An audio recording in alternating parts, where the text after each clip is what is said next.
Okay. Hi guys. Good evening. Good afternoon, everybody. So there was little bit confusion जिसकी वजह से सारा ऐसे डिले हो गया. हाँ जी. Good afternoon, Harshita. Audible हूँ. Am I audible? Clearly audible. Audio video सब क्लियर है. Okay. Clear. That's really great. ठीक है. Hi चेष्टा. Good afternoon. So good afternoon, everybody. Hi Nikita. Good afternoon. So there was a bit confusion जिसकी वजह से थोड़ा सा डिले हो गया class. Now confusion is over. So I'm here. Okay. I'm so sorry for this confusion. Hi चेष्टा. Good afternoon. Very good afternoon. चलिए. So guys, मैं आपको बता देता हूँ कि अभी अपन लोगों ने जो क्लास रखा है वो रखा है आप लोग के लिए डाउट क्लियरिंग सेशन. तो आप लोग का कुछ आया था कि कंसर्न था कि आप लोग के कोई टॉपिक्स रह गए या फिर शायद आप लोग को डाउट्स है. So you can ask me here. मैं अभी के भी सॉल्व कर दूंगा. तो मेरे को बताओ कौन कौन से चैप्टर में कौन कौन से डाउट्स पूछने हैं. तो we can start only those chapters. मैंने आईसीआई का वेबसाइट भी ओपन कर रखा है ताकि मैं स्टडी मटेरियल निकाल के हाथों हाथ करवा दूँ. हेलो अदिति. Good afternoon.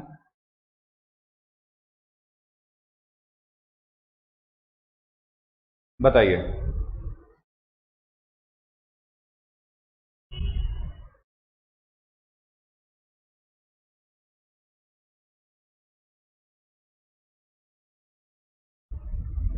बेटा चैप्टर बता दीजिए. चैप्टर या सेक्शन कौन से में डाउट है.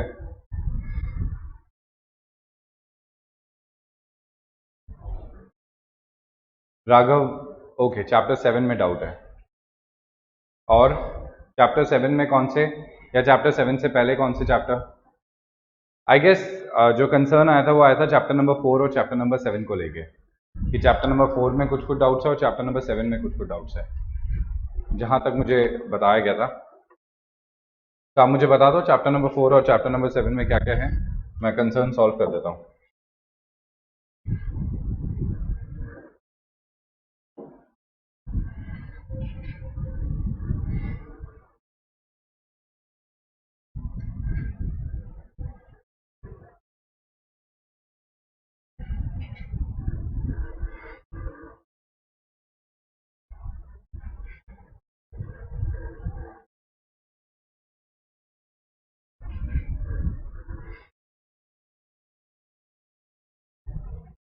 Share capital and debentures. हाँ जी बताइए बेटा.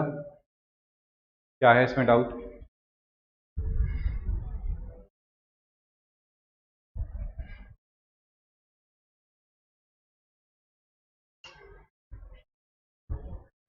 बेटा डाउट्स बताओ. मैं सॉल्व कैसे करूंगा अगर आप डाउट्स नहीं बताएंगे तो.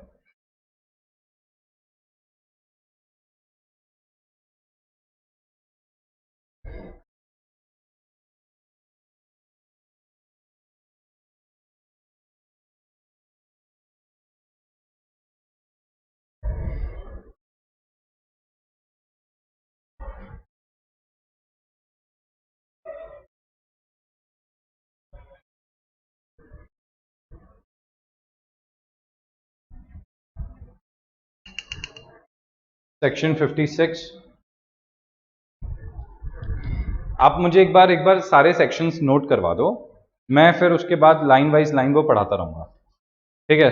Otherwise I just need to ask again and again. Page 452 के आगे से.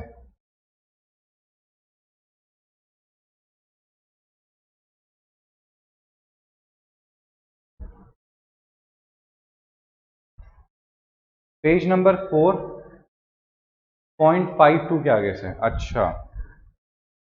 पेज नंबर 4.52 के आगे से. ओके.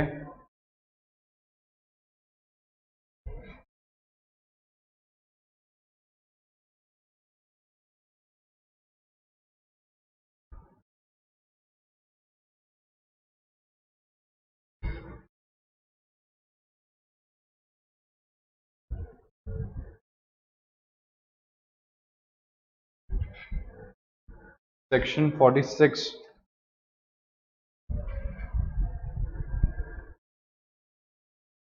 चैप्टर 7 में भी है पेंडिंग. ठीक है.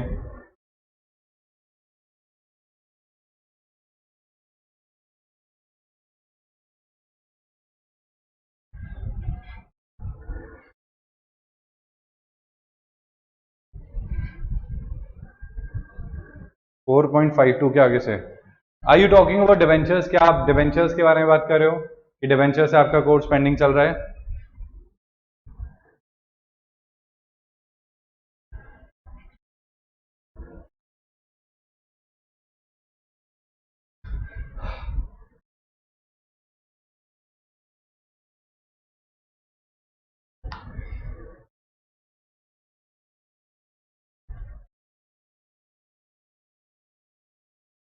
बेटा मुझे बताओ आप लोग का क्या क्या पेंडिंग है, तो सो दैट मैं फटाफट से उसे करा दूं।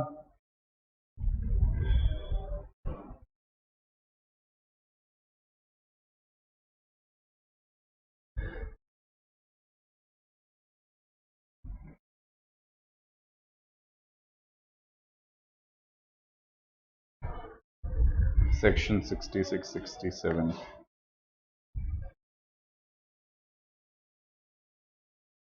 ठीक है।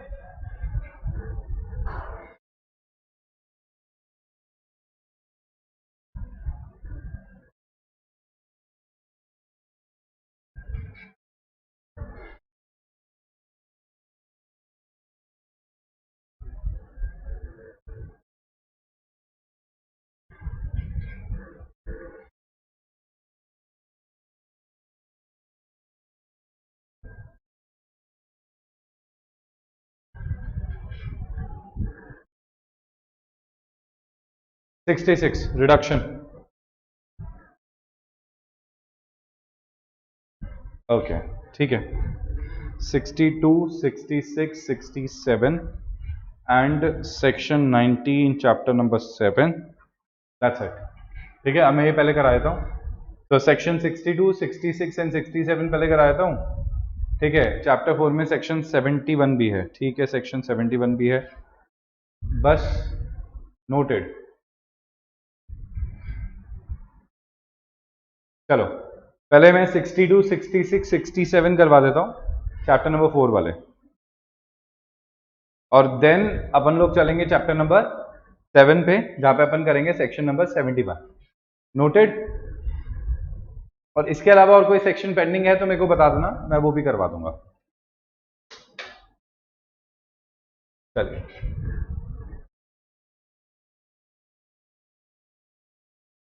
सिक्सटी टू,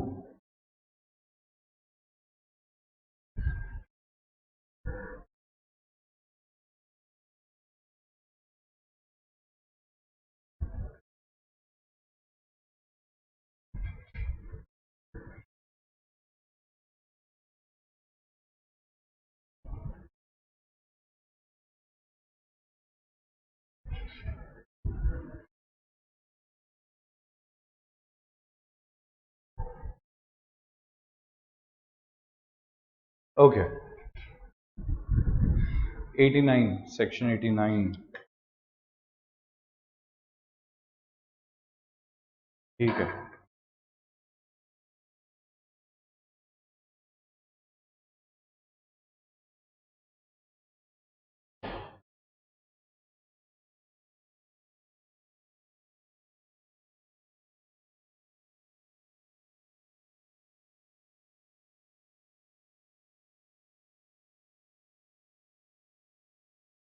ठीक है, 89, ठीक है, ये हो गया। इसमें आ गया आपका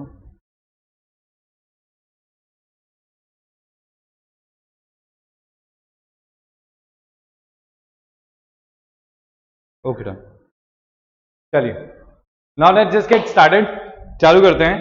तो आप लोगों ने जैसा कि बताया आप लोग का सेक्शन नंबर 62 पेंडिंग है, तो मैं सेक्शन नंबर 62 के बारे में बता देता हूं आप लोग को। जब हम बात करते हैं सेक्शन नंबर 62 के बारे में, तो सेक्शन नंबर 62 एक्चुअली किस चीज के बारे में बात करता है वो समझो।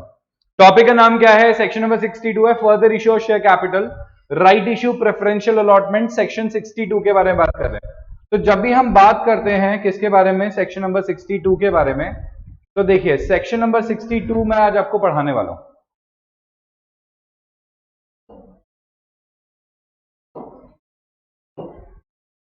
ठीक है, अब जब मैंने बोला सेक्शन 62, तो सेक्शन 62 जो है वो फर्दर इशू ऑफ शेयर्स के बारे में बात करने वाला है। फर्दर इश्यू ऑफ शेयर्स के बारे में बात करने वाला है। तो section 62 talks about further issue of shares. Further issue of shares का मतलब क्या है कि आज एक कंपनी आईपीओ लेके आई, इनिशियल पब्लिक ऑफर लेके आई, ठीक है। इनिशियल पब्लिक ऑफर लाके उसने पब्लिक में अपने शेयर्स को इश्यू किया। पब्लिक में उसने अपने शेयर्स को क्या किया, पब्लिक में उसने अपने शेयर्स को, ठीक है, पब्लिक में उसने अपने शेयर्स को इश्यू करा। तो जैसे ही उसने पब्लिक में अपने शेयर्स को इश्यू करा तो क्या हो गया, तो ऐसा हुआ कि उसके कुछ शेयर होल्डर्स आ गए। क्या आ गए, शेयर होल्डर्स आ गए। अब जैसे ही उसके पास एक कंपनी के पास शेयर होल्डर्स आए तो कंपनी के ऊपर कंसर्न ये हो गया कि भाई जैसे ही कंपनी के पास शेयर होल्डर्स हुए, number of share holders company के पास आए, तो आने के बाद दिक्कत ये हो गई कि आज जैसे एक एग्जांपल देता हूं कि भाई आज क्लास में जैसे आप 15 बच्चे दिख रहे हो, I can see 15 people in there in class right now. अब 15 बच्चे आप लोग जो हो वो एक कंपनी के और मैं 16, ठीक है। अपन 16 लोग क्या मानते हैं, एक कंपनी के अपन कौन है, ओनर है। We are owner of one company, हम एक कंपनी के ओनर है, ऐसा अज्यूम कर लेते हैं कि अपन 16 लोग, we 16 people are like owner of a company. हम 16 लोग एक कंपनी के ओनर है। क्या है, कंपनी के ओनर है। अब 16 लोग एक कंपनी के ओनर है और हमारे पास अगर किसी कंपनी के शेयर्स हैं तो हो सकता है किसी के पास 5% शेयर्स हो, किसी के पास 10% शेयर्स हो, किसी पर्सन के पास एक का नाम है ए, एक का नाम है बी। चलो मैं यहीं से आप लोग के नाम ले लेता हूं। एक का नाम खुशी दिख रहा है, एक का नाम मेरे को अदिति दिख रहा है, ठीक है, और बाकी लोगों के नाम तो मेरे को नहीं दिख पा रहे हैं, ठीक है। चलो ए बी सी डी ले लेते हैं, ए बी सी डी। इसके पास 2% शेयर्स है, इसके पास 4% शेयर्स है। ऐसे करते करते कंपनी की 100% होल्डिंग जो है ना वो 16 लोगों के बीच में डिवाइडेड है। कितने लोगों के बीच में डिवाइडेड है, 16 लोगों के बीच में डिवाइडेड है। तो 16 लोग जो हैं उनके पास कंपनी की 100% शेयर होल्डिंग है। कितनी शेयर होल्डिंग है, 100% शेयर होल्डिंग है 16 लोगों के पास में, ठीक है। अब हुआ क्या, जैसे ही आप नए शेयर होल्डर्स को लेके आओगे, फर्दर शेयर्स इश्यू करोगे, तो फर्दर शेयर्स इश्यू करने के बाद आपकी कहीं ना कहीं शेयर होल्डिंग कम हो जाएगी। आपकी जो परसेंटेज होल्डिंग है वो कम हो जाएगी। भाई आपके पास पहले 1000 शेयर्स में से अगर आपके पास 100 शेयर्स थे, कितने शेयर्स थे, 100 शेयर्स थे। 1000 शेयर्स में से अगर आपके पास 100 शेयर्स थे, इसका मतलब आपके पास 10% होल्डिंग थी। कितनी थी, 10% होल्डिंग। और अगर कंपनी क्या करती है, नए शेयर्स इश्यू कर देती है, मान लो, ठीक है, कंपनी 1000 शेयर्स और इश्यू कर देती है पब्लिक में कहीं और, तो 1000 शेयर्स इश्यू करने की वजह से अब आपके पास 100 शेयर्स ही हैं। तो 100 शेयर्स जो पहले आपके पास 1000 में थे अब वो 2000 में है, तो इंटू 100% के हिसाब से आपके पास है 5। अगर देखा जाए तो 5% की होल्डिंग रह जाएगी। So you will be left with only 5% holding. मतलब ये बोलना चाहता है कि आपके पास जो होल्डिंग है वो 5% रह जाएगी। जहां पे आपके पास 10% होल्डिंग थी वहां पे कंपनी की 5% होल्डिंग रह जाएगी।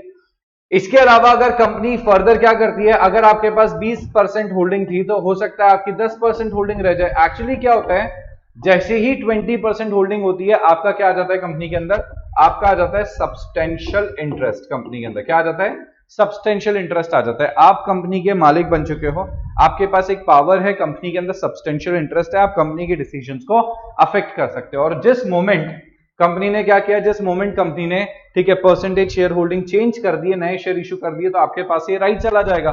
तो इन सब चीजों को सही करने के लिए, करेक्ट करने के लिए, और इस तरीके की चीजें ना हो, कंपनी फालतू में परेशान ना हो, उसके लिए क्या किया, उसके लिए शेयर होल्डर्स के राइट को प्रोटेक्ट करने के लिए हम लेके आए राइट इशू। क्या लेके आए, राइट इशू। सो हम लोगों ने यहां पे क्या किया,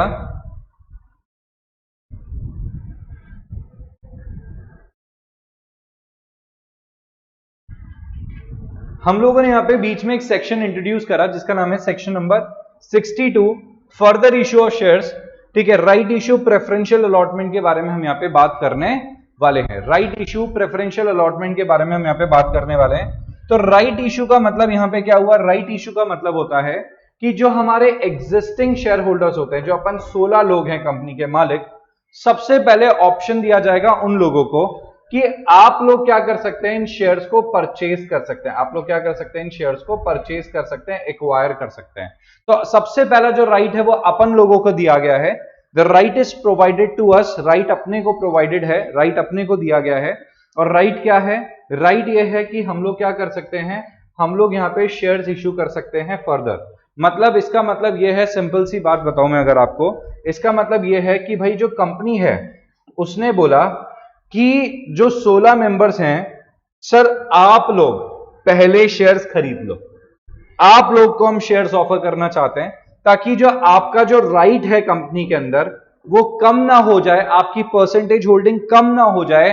तो आपकी परसेंटेज होल्डिंग का ध्यान रखते हुए हम लोग आपको एक ऑप्शन देते हैं कि आप लोग एक काम करो, आप लोग कंपनी के शेयर्स खरीद लो। मतलब कंपनी को और ज्यादा पैसे की रिक्वायरमेंट है, उस पैसे के लिए हम बाकी लोगों के पास नहीं जाना चाहते, उस पैसों के लिए हम आप ही के पास आना चाहते हैं, आप ही को राइट देते हैं, आप हमारे शेयर्स खरीद लो, पब्लिक एट लार्ज में हम जाना नहीं चाहते।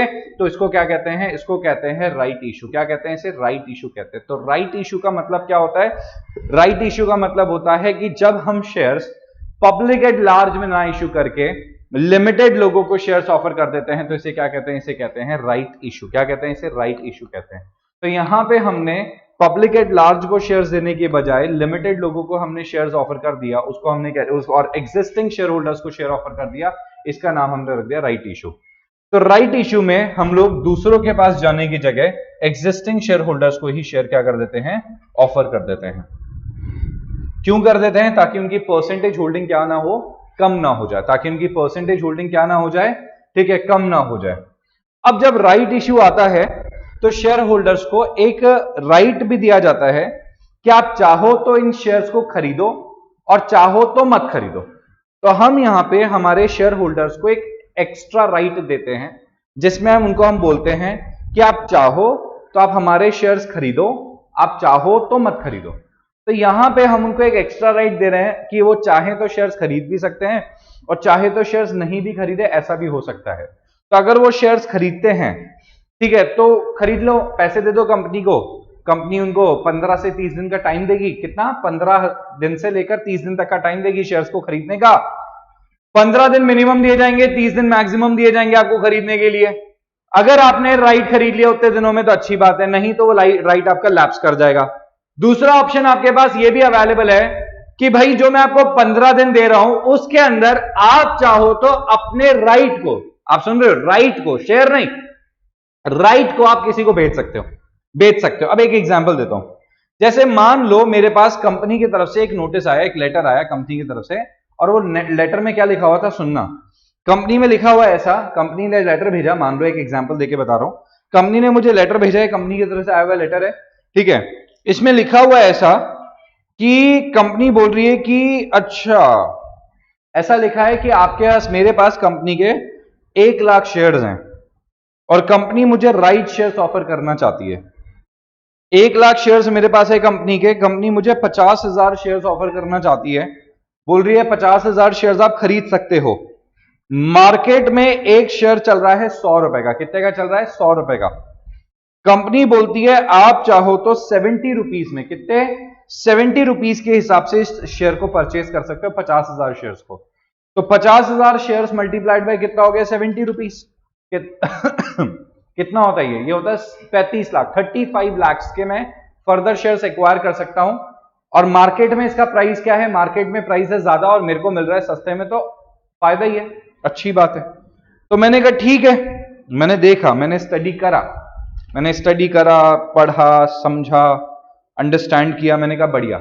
इसमें एक लाइन लिखी हुई थी, कंपनी बोलती है आप चाहो तो राइट, इस राइट को, इसमें ऐसा लिखा हुआ है कि आप चाहो तो आप अपने राइट को किसी को बेच भी सकते हो। मतलब कि भाई जरूरी नहीं है कि तुम ये राइट खरीदो ही खरीदो। अगर तुम्हारे पास 35 लाख रुपए नहीं है तो तुम ये राइट, शेयर खरीदने का राइट भी किसी को ट्रांसफर कर सकते हो, ठीक है। तो मैंने क्या किया, मेरा एक दोस्त है, मैंने उसे फोन किया, मैंने कहा सुन एक काम कर, मेरे पास इस पर्टिकुलर कंपनी के शेयर्स खरीदने का ऑफर है, मार्केट में शेयर है 100 का, कंपनी मुझे दे दी है 70 में, मैं तुझे 15 रुपए के हिसाब से, 15 रुपीज के हिसाब से ये राइट सेल कर देता हूं, तुम कंपनी से खरीद लेना। तो तुम्हें पड़ेंगे कितने के? 70 रुपए का शेयर प्लस 15 रुपए पर शेयर तुम मुझे दे रहे हो, यानी कि तुम्हें पड़ेगा 85 का, मार्केट में है 100 का और कंपनी दे रही है 70 में। तो तीनों को फायदा है, कंपनी को पैसा मिल गया, ठीक है, मेरा राइट कंपनी ने मेंटेन करा, क्योंकि कंपनी क्या बोलती है कि हम शेयर होल्डर से पूछे बगैर या शेयर होल्डर का राइट कम नहीं कर सकते, इसी के लिए तो उसका नाम रखा राइट शेयर। राइट शेयर का मतलब होता है कि किसी भी कंडीशन में आपका राइट हम रिड्यूस नहीं कर सकते, किसी भी कंडीशन में आपका जो राइट है कंपनी के अंदर उसको कम नहीं करा जाएगा। तो उस चीज को मेंटेन करने के लिए कंपनी ने मेरे को क्या किया, कंपनी ने मेरे को शेयर्स का ऑफर दिया, मैं खरीदता हूं, बहुत अच्छी बात है, नहीं तो मैं चाहूं तो राइट किसी और को भी बेच सकता हूं। तो right issue involves preemptive subscription rights to buy additional securities, मतलब बाकी लोगों से पहले आपके पास एक प्रायर राइट है। प्री एम्पिटिव मतलब एक प्रायर राइट है, आपका एक अधिकार है, ठीक है, to buy additional securities in a company, कि आप एक कंपनी के एक्स्ट्रा सिक्योरिटीज को परचेज कर सकते हो, offer to the company's existing security holders. It is a non dilutive pro rata way to raise capital. Line क्या लिखी है इन्होंने, non dilutive pro rata basis. अब आप इस लाइन को जरा देखिएगा, यहां पे लाइन यूज करी है, ठीक है, क्या लिखा है, non dilutive pro rata way to raise capital. अब ये जो लाइन यूज करी इन्होंने नॉन डाइल्यूटिव, इसका मतलब होता है कि आपका जो अधिकार है कंपनी के अंदर वो डाइल्यूट नहीं होगा। आपके पास अगर कंपनी की 10% होल्डिंग है तो वो डाइल्यूट होके 7%, 8% ऐसा नहीं होगा। आपका जो राइट है वो उतना का उतना ही मेंटेन रहेगा, आपका जो राइट है वो उतना का उतना ही मेंटेन रहेगा। It is a non dilutive pro rata way to raise capital. ये एक नॉन डाइल्यूटिव प्रोराटा बेसिस है, ठीक है, नॉन डाइल्यूटिव प्रोराटा वे है, ताकि आप क्या कर सको, कैपिटल को रेज कर सको। किसको रेज कर सको, कैपिटल को रेज कर सको। तो कैपिटल को रेज करने का एक तरीका है, ठीक है, जिससे आप यहां पे काम कर सकते हो।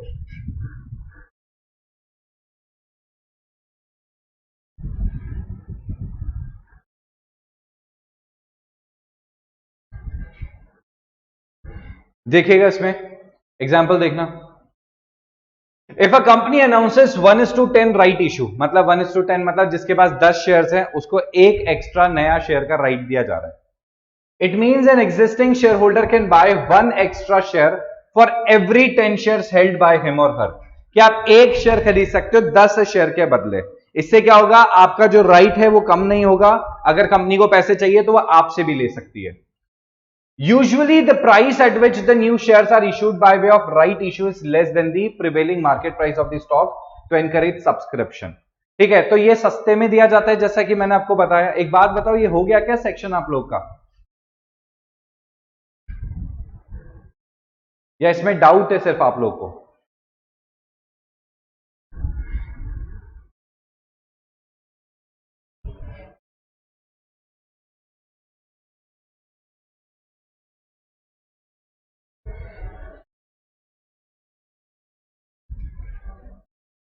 अरे बेटा रिप्लाई करोगे आप?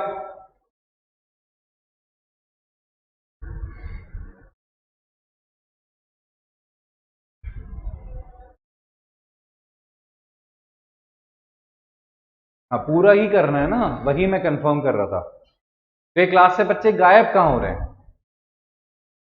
गायब हो रहे हो इस तरीके से जैसे कि आप लोग को आता है ये सेक्शन।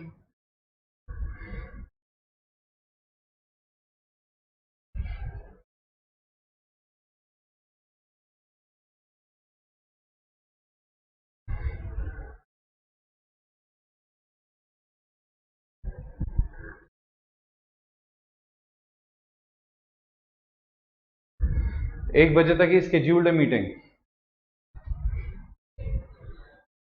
अच्छा,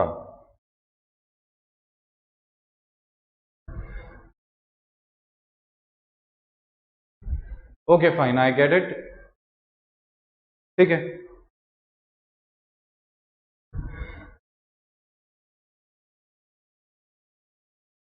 हाँ पूरा करवा देता हूँ, डोंट वरी, पूरा करवा देता हूँ मैं। भाई जैसे बच्चे गायब हुए मेरे को लगा कि क्या हो सकता है कि कर रखा हो आप लोगों ने, तो सिर्फ डाउट पूछना था, तो ठीक है, I was just asking, just a concern. Alright, अपन इसको करते हैं ना।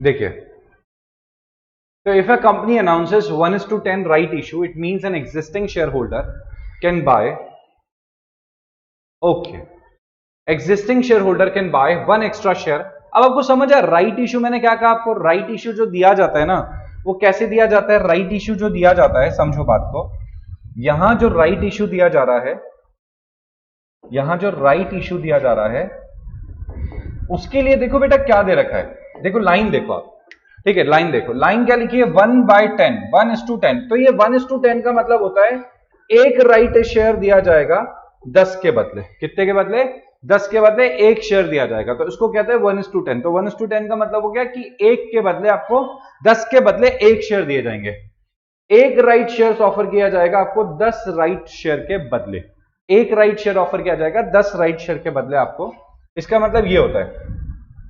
तो पब्लिक कंपनी में issue securities through a right issue और a bonus issue in accordance with the provisions of this act in case of listed company or which intends to get its securities listed also with the provisions of the SEBI and the rules and regulations as per section 23(1)(c) of the Companies Act 2013। ये बोलता है कि अगर किसी company को shares issue करने हैं और अगर वो कंपनी कौन सी है, अगर वो कंपनी लिस्टेड है, अगर वो कंपनी क्या है,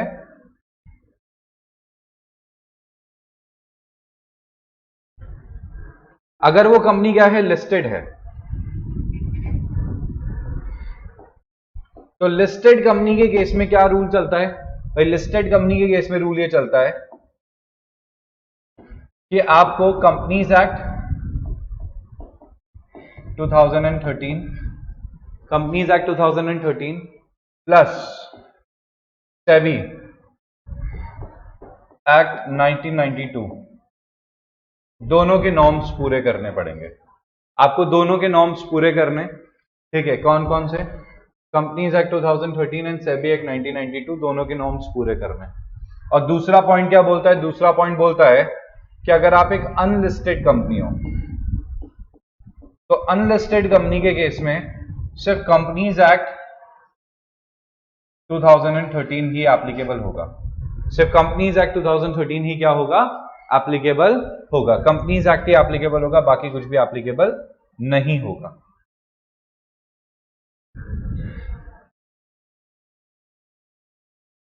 तो यही लिखा है इसके अंदर। अब आगे देखते हैं। अब प्राइवेट कंपनी, एक प्राइवेट कंपनी भी क्या कर सकती है, प्राइवेट कंपनी भी क्या राइट इश्यू लेके आ सकती है, हाँ लेके आ सकती है। राइट इश्यू क्या है, राइट इश्यू मतलब अपने एग्जिस्टिंग शेयर होल्डर्स को शेयर ऑफर करना, ठीक है, बाकी लोगों को नहीं, पब्लिक को नहीं, एग्जिस्टिंग शेयर होल्डर्स को शेयर क्यों ऑफर करना, ताकि उनका जो कंपनी में राइट है, परसेंटेज होल्डिंग है, वो कम ना हो जाए, इसलिए। तो प्राइवेट कंपनी में issue securities by way of right issue और bonus issue in accordance with the provisions of this act, अभी बता दिया मैंने। Section 62 deals with further issue of share capital. The provisions ensure equitable distribution of such shares to the existing shareholders. These are mentioned in the following paragraphs. तो क्या बोलता है, section 62 further issue of share से deal करता है। जब भी company IPO के बाद अपने शेयर्स को इश्यू करना चाहती है, कंपनी आईपीओ लेके आ गई, उसके बाद कंपनी को पैसे की रिक्वायरमेंट है, तो कंपनी आईपीओ के बाद अगर शेयर्स को ऑफर करना चाहती है, इश्यू करना चाहती है, तो उसके लिए ये प्रोविजन दे रखा है।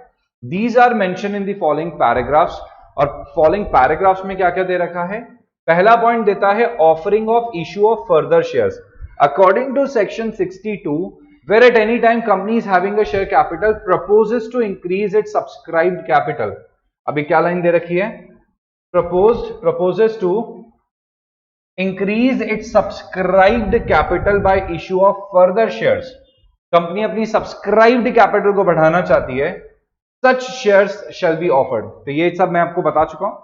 To the person who at the date of the offer are holders of equity shares of the company in proportion to the paid up share capital and those shares by sending a letter of offer subject to the following conditions namely। अब ये वही lines है जो मैंने आपको थोड़ी देर पहले समझाई थी, मैं रिपीट करता हूं। To persons who at the date of the offer are holders of equity shares, मतलब कंपनी के जो एग्जिस्टिंग शेयर होल्डर्स हैं उन लोगों को शेयर्स ऑफर करना। किसको, एग्जिस्टिंग शेयर होल्डर्स को शेयर्स ऑफर करना। ओके, किसको ऑफर करना, एग्जिस्टिंग शेयर होल्डर्स को। तो लाइन यही तो लिखी है, ठीक है, जो कि एग्जिस्टिंग शेयर होल्डर्स है कंपनी के, ठीक है, कैसे, in proportion to the paid up share capital. जितने शेयर्स हैं उसके प्रपोर्शन में आपको यहां पे क्या किया जाएगा, शेयर्स ऑफर करे जाएंगे on those shares by sending a letter of offer subject to the following conditions. और लेटर ऑफ ऑफर दिया जाएगा जैसा कि मैंने आपको एग्जांपल में बताया था कि मान लो मेरे पास कंपनी का लेटर आया है, क्या आया है, कंपनी का लेटर आया है। इस तरीके से कंपनी क्या करेगी, ऑफर देगी, क्या करेगी, ऑफर देगी। The offer shall be made by notice specifying the number of shares offered and limiting a time not being less than 15 days। कितना दिन दिया जाएगा, नोटिस दिया जाएगा। आप लाइन देखो, एक एक वर्ड देखो, एक एक वर्ड वही है जो मैंने अभी अभी समझाया आप लोगों को। The offer shall be made by notice, notice दिया जाएगा। दिखाया था एग्जाम्पल देके कि नोटिस जैसे मेरे पास आया, मान लो specifying the number of shares offered. Example में हमने 1 लाख शेयर्स मेरे पास थे, कंपनी ने मुझे 50% 50,000 शेयर्स ऑफर करे। Limiting the time not less than 15 days, कम से कम मैंने क्या कहा था, 15 दिन का टाइम दिया जाएगा। और such lesser number of days as may be prescribed, हो सकता है इससे कम भी डिसाइड कर ले company. And not exceeding 30 days, maximum कितना, 30 दिन तक का टाइम दिया जा सकता है। तो मैक्सिमम यहां पे नंबर ऑफ डेज कितने हो सकते हैं, 30। मिनिमम यहां पे नंबर ऑफ डेज कितने होने चाहिए, मिनिमम नंबर ऑफ डेज होने चाहिए 15, मैक्सिमम हो सकते हैं 30। From the date of the offer within which the offer if not accepted shall be deemed to have been declined. मतलब अगर आपने इतने दिनों में इस ऑफर को एक्सेप्ट नहीं करा तो मैं अज्यूम कर लूंगा कि आपने ऑफर को रिजेक्ट कर दिया, डिक्लाइन कर दिया, मना कर दिया। तो आपको इतने दिनों में इस ऑफर को एक्सेप्ट करना है। इतने दिनों में अगर आपने इस ऑफर को एक्सेप्ट नहीं करा तो अज्यूम कर लिया जाएगा कि आपने ऑफर क्या कर दिया है, डिक्लाइन कर दिया है, मना कर दिया है। Unless the articles of the company otherwise provide, the offer aforesaid shall be deemed to include a right exercisable by the persons concerned to renounce the shares offered to him or any of them in favor of other persons, and the notice referred in clause 1 shall contain a statement to this effect। अब देखो ये line जो आपके सामने चल रही है ना, ये जो लाइन है, अब इसका मतलब समझना, ये बहुत ही ज्यादा इंपॉर्टेंट है। मैंने समझाई थी, अभी आपको मैंने एक एग्जांपल दिया कि अगर मान लो मेरे पास इतने पैसे नहीं हैं कि मैं ये शेयर्स खरीद पाऊं, तो मैं क्या कर सकता हूं, मैं इस राइट को किसी को बेच भी सकता हूं, मैं इस राइट को किसी को बेच भी सकता हूं। Unless the articles of the company otherwise provide, मतलब अगर आर्टिकल्स में कंपनी ने बोला कि हम आपको ये बेचने वाला राइट नहीं देंगे तो बात अलग है। देखो कंपनी ने बोला हम आपको ये शेयर्स को बेचने का राइट नहीं देंगे तो बात अलग है, क्योंकि कंपनीज एक्ट ने मना कर दिया। कंपनीज एक्ट ने बोला ये पावर हम आपको देते हैं आर्टिकल्स के थ्रू, मतलब आर्टिकल्स चाहें तो बेचने के राइट को रेस्ट्रिक्ट कर सकते हैं, आर्टिकल्स चाहें तो इसको बेचने के राइट को रेस्ट्रिक्ट कर सकते हैं। आर्टिकल्स के ऊपर डिपेंड करता है, आर्टिकल्स चाहें तो बेचने के राइट को रेस्ट्रिक्ट कर सकते हैं। बट अगर आर्टिकल्स में ऐसा कुछ नहीं लिखा हुआ तो उस कंडीशन में the offer aforesaid shall be deemed to include a right exercisable by the person concerned to renounce the shares offered to him or any of them in favor of any other person। तो आप क्या कर सकते हो, कोई भी person किसी भी दूसरे पर्सन को ये ऑफर दे सकता है। And the notice referred shall contain a statement of this right। और जो नोटिस आया है, मैंने क्या करा था, मैंने बताया था नोटिस आया है और नोटिस के अंदर इस पेज पे लिखा हुआ है कि आप इसको बेच सकते हो किसी को। तो ऐसा पॉइंट नोटिस के अंदर लिखा होना चाहिए कि आप अपने राइट को किसी और को क्या कर सकते हो, सेल आउट कर सकते हो। After the expiry of the time specified in the notice और on receipt of earlier intimation from the person. अब मान लो कि नोटिस आपने भेजा, मैंने कंपनी को रिप्लाई कर दिया नहीं खरीदने, क्या बोल दिया, नहीं खरीदने, मना कर दिया। मैंने कंपनी को मैंने लेटर भेज दिया कि नहीं, I don't want to accept this offer, मेरे को नहीं खरीदने भाई तुम्हारे शेयर्स, मेरे को नहीं परचेज करने राइट शेयर्स। या फिर टाइम निकल गया और मैंने कोई जवाब नहीं दिया, टाइम निकल गया और मैंने राइट के ऊपर कोई जवाब नहीं दिया, तो उस कंडीशन में यहां पे आपको बोल रखा है कि भाई अगर आप ऐसा करते हो, जवाब नहीं देते या मना कर देते हो कि आपको शेयर्स नहीं खरीदने, तो आपका जो ऑफर था वो क्या हो जाएगा, रिजेक्ट हो जाएगा। भाई आप समझो ना यार, आप कॉन्ट्रैक्ट एक्ट में तो ऐसे ही होता था, कॉन्ट्रैक्ट एक्ट में भी तो आपको ऐसे ही बोल रखा था, ऐसे ही आपको राइट दे रखा था कॉन्ट्रैक्ट एक्ट में भी कि भाई कॉन्ट्रैक्ट एक्ट के हिसाब से आप यहाँ पे क्या कर सकते हो, कॉन्ट्रैक्ट कर सकते हो। कॉन्ट्रैक्ट या तो कुछ टाइम में एक्सेप्ट हो जाना चाहिए, नहीं करते इतने दिनों के अंदर एक्सेप्ट तो कॉन्ट्रैक्ट क्या आ जाएगा, मान लिया जाएगा रिजेक्टेड, या फिर हो सकता है, या फिर आप ओरली बोल के मना कर सकते हो, रिटर्न में मना कर सकते हो कि मेरे को एक्सेप्ट नहीं करना, तो आप किसी भी तरीके से रिजेक्शन कर सकते हो। यहाँ पे यही बोलने की कोशिश कर रहा है कि यहाँ पे जो आपका ऑफर है उसको क्या कर दिया गया है, जो आपका ऑफर है उसको रिजेक्ट कर दिया गया है, उसको मना कर दिया गया है। तो offer is deem to be rejected, offer is deem to be rejected, offer को यहाँ पे क्या कर लिया गया है, रिजेक्टेड अज्यूम कर लिया गया है। तो मैं आपको क्या बता रहा हूं कि एक्चुअली में अगर आप टाइम रहते हुए इस ऑफर को एक्सेप्ट नहीं करते, या अगर आप इस ऑफर को रिजेक्ट कर देते हो, मना कर देते हो कि मेरे को ऑफर एक्सेप्ट नहीं करना, तो उस कंडीशन में कंपनी क्या कर सकती है, कंपनी, ठीक है, इसके लिए क्या करेंगे, जो बोर्ड ऑफ डायरेक्टर्स हैं, अब बोर्ड ऑफ डायरेक्टर्स क्या करेंगे, वो जो जितने भी शेयर्स बचे हैं कंपनी के, उसको क्या कर देंगे, पब्लिक में ऑफर कर देंगे, पब्लिक में बेच देंगे, कुछ भी कहीं पे भी सेल करेंगे, बट सेल तो करेंगे ना, वो क्या करें बताओ मेरे को। ठीक है, तो कंपनी के लिए जो बेस्ट तरीका है, जो कंपनी के लिए बेस्ट है, वहां पे इन शेयर्स को बेच दिया जाएगा, सेल कर दिया जाएगा। तो after the expiry of the time specified in the notice aforesaid और on receipt of earlier intimation from the persons to whom such notice is given, क्या लिखा है line, after the expiry of the time specified मतलब time खत्म हो गया, in the notice aforesaid or on the receipt of earlier intimation from the persons to whom such notice is given that he declines to accept the shares, मना कर दिया उसने, अरे भाई नहीं करना नहीं करना, मना कर दिया, the board of directors may dispose of them in such a manner which is not disadvantageous to the shareholders, मतलब वो इस तरीके से सेल कर देंगे जो कंपनी के लिए डिसएडवांटेजियस नहीं है, कंपनी के लिए नुकसानदायक नहीं है, कंपनी के लिए फेवरेबल है, इस तरीके से क्या कर देंगे वो कंपनी के, ठीक है, इन शेयर्स को बेच देंगे, सेल कर देंगे, कौन, board of directors of the company, कौन कर देगा, बोर्ड ऑफ डायरेक्टर्स। दूसरा है कंपनी यहाँ पे सेक्शन 62 में शेयर्स किसको ऑफर कर सकती है, अपने एम्प्लॉइज को भी ऑफर कर सकती है, under a scheme of employ stock option subject to the special resolution passed by the company and subject to the condition as may be prescribed। तो कंपनी यहां पे चाहे तो क्या कर सकती है, कंपनी यहां पे चाहे तो शेयर्स जो हैं, ठीक है, वो किसको ऑफर कर सकती है, इसके अलावा कंपनी चाहे तो जो शेयर्स हैं वो अपने जो कंपनी के जो एम्प्लॉइज हैं उनको भी ऑफर कर सकती है। आपको पता है कंपनी जो है वो अपने एम्प्लॉइज को ईसॉप देती है, क्या देती है, ईसॉप, ये ईसॉप के बारे में बात कर रहे हैं, स्टॉक ऑप्शन के बारे में बात कर रहे हैं। ईसॉप का मतलब होता है कि अपनी कंपनी के एम्प्लॉइज को, होल्डिंग कंपनी के एम्प्लॉइज को, डायरेक्टर्स को, सब्सिडियरी कंपनी के डायरेक्टर्स एंड एम्प्लॉइज को, और एसोसिएट कंपनी के एम्प्लॉइज एंड डायरेक्टर्स को कंपनी शेयर्स ऑफर कर सकती है, ईसॉप ऑफर कर सकती है। इसके अंदर एक्सेप्शन आते हैं आपके प्रमोटर्स और उनके फैमिली मेंबर्स को कभी भी ईसॉप ऑफर नहीं किया जाएगा, पहली बात तो ये।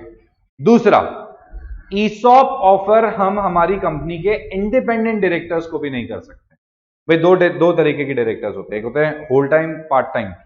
अब जो पार्ट टाइम होते हैं वो इंडिपेंडेंट होते हैं, एक होते हैं नॉन इंडिपेंडेंट। इंडिपेंडेंट डायरेक्टर मतलब जिसने बहुत सारी कंडीशंस को पूरा करा और वो इंडिपेंडेंट है।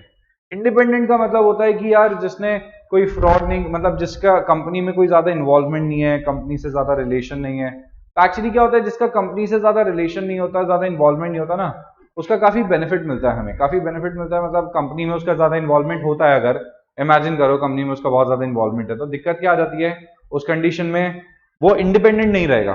तो इंडिपेंडेंस को मेंटेन करना जरूरी है ताकि कंपनी के शेयर होल्डर्स के साथ कोई धोखा नहीं हो, गलत नहीं हो, इस चीज को मेंटेन कर सके। तो इसके लिए बोलता है to employees under a scheme of ESOS employee stock option subject to special resolution passed by the company and subject to the condition as may be prescribe. तो यहाँ पे बोलता है to employees under a scheme of employ stock option, ठीक है, आप इसको employees को भी दे सकते हो under the scheme of employ stock option, subject to special resolution, आपको एसआर पास करना पड़ेगा, स्पेशल रेजोल्यूशन पास करना पड़ेगा और कंपनी के एम्प्लॉइज को आप शेयर्स ऑफर कर सकते हो।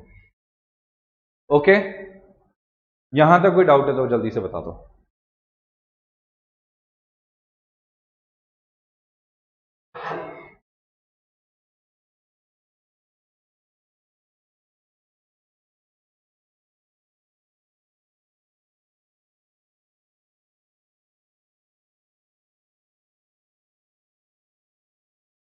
ठीक,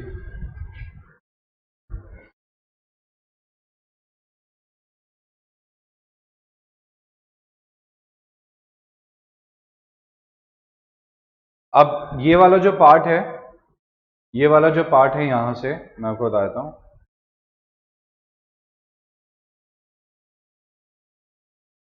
सी पॉइंट से, सी पॉइंट से जो पार्ट है मैं आपको नेक्स्ट क्लास में करवा देता हूं, क्योंकि आज का टाइम अपन ने कम डिसाइड करा था और आपके सेक्शंस मेरे को पता नहीं थे। आज आप लोगों ने मेरे को सेक्शंस बताए हैं, और ये क्योंकि ये बड़े सेक्शंस हैं, सारे के सारे बहुत बड़े सेक्शंस हैं, इसके लिए we are going to keep a continuous class. हम लोग 3-4 दिन का क्लास रखेंगे।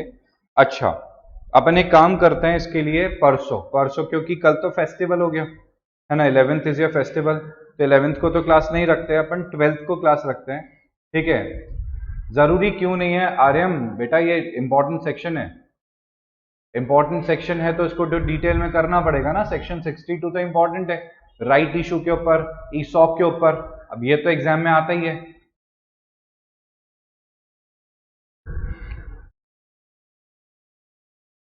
तो मैं परसों की एक्स्ट्रा क्लास लगवा देता हूं, आप लोग की 2-3 घंटे की क्लास लगवा देता हूं, और 12th की 2-3 घंटे की क्लास लगा के, 12 तारीख को 2-3 घंटे की क्लास लगा के ऐसा कर लेते हैं, क्या बोलते हो? तो कंप्लीट करवा देता हूं एक दिन में 2 to 3 आवर्स की क्लास लगा के। ठीक है ये,